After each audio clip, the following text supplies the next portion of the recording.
હવે આજે તો પહોંચી ગયા સોમનાથ ને આપણા ભારતના વડાપ્રધાન એવા નરેન્દ્ર મોદી તો જોવા ન મળ્યા, પણ એટલું ટ્રાફિક જોવા મળ્યું કે તમે વાત જ ન પૂછો.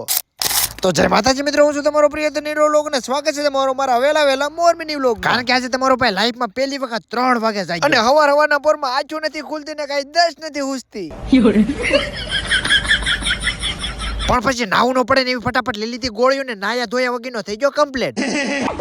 પણ મરદ નો ફાડ્યો હવારના પોરમાં રોલા બોલા ઝાપટી ચશ્મા ઠપ કરીને આવી ગયો છે મારા ઘરે. હવે નાયો હોય કે નો નાયો હોય આપણને તો હું ખબર. અને પછી અમારે બે વાંઢેસ ને જવાનું તો મારી કોલેજ. ક્યારેક તો એવા વિચાર આવે કે આટલા વર્ષમાં 11 વાગે કોઈથી કોલેજ નથી પૂજા, આજ પહેલી વખત 3 વાગે કોલેજ જ આવી છે. અને પછી ફટાફટ ને ગાયકા પગી જાય સીધા કોલેજ. અને અમારો ત્રીજો ભાઈ પણ છે નાયા ધોયા વગીનો કદાચ તો આવ્યો જ હોવો જોઈએ. ફોટો પાડીને મોકલી દે બાયડી ને ખબર પડે કે મારો હાવજ નાઈ ગયો છે આજ. એમાં હવારના પોરમાં મૂડ બગડ નાખ્યું, ખરપિયો લેવા આવવાનો છે એમ કરી સરકારી બસ આવી લેવા. હવે ધૂણે છે ટાઈટ હોય છે રામ જાણે. અને લીલા પીળા મોટા કરી સીધે બેહી ગયા બસમાં.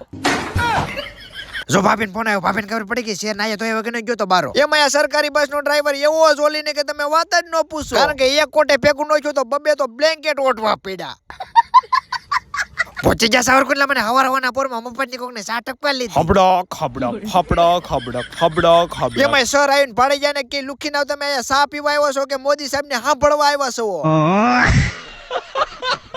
પણ પછી તો હલા સેલા વગીના સીધા પહોંચાડી દીધા સોમનાથમાં. પણ જેવા સોમનાથમાં આવ્યા ને તમારા ભાઈની એન્ટ્રી ભાળીને પબ્લિક એટલું ગાંડું ગયું તમે વાત જ ન પૂછો.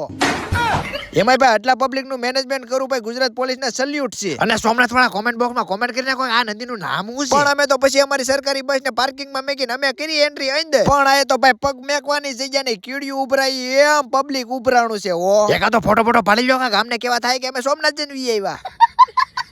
આયા કોણ આવ્યા હતા ફટાફટ કોમેન્ટ કરો ને બસુનો આંકડો કોમેન્ટ બોક્સમાં લખી નાખો. મારું કામ તો પૂરું થતા 3-4 કલાક વાગી ને પછી અમે આવી જાય સીધી પેટની પૂજા કરવા. અને તમને જ ખબર છે આપણે ભૂખની ભરે જમવાનું મળે ને આપણે કોઈ મેકવી.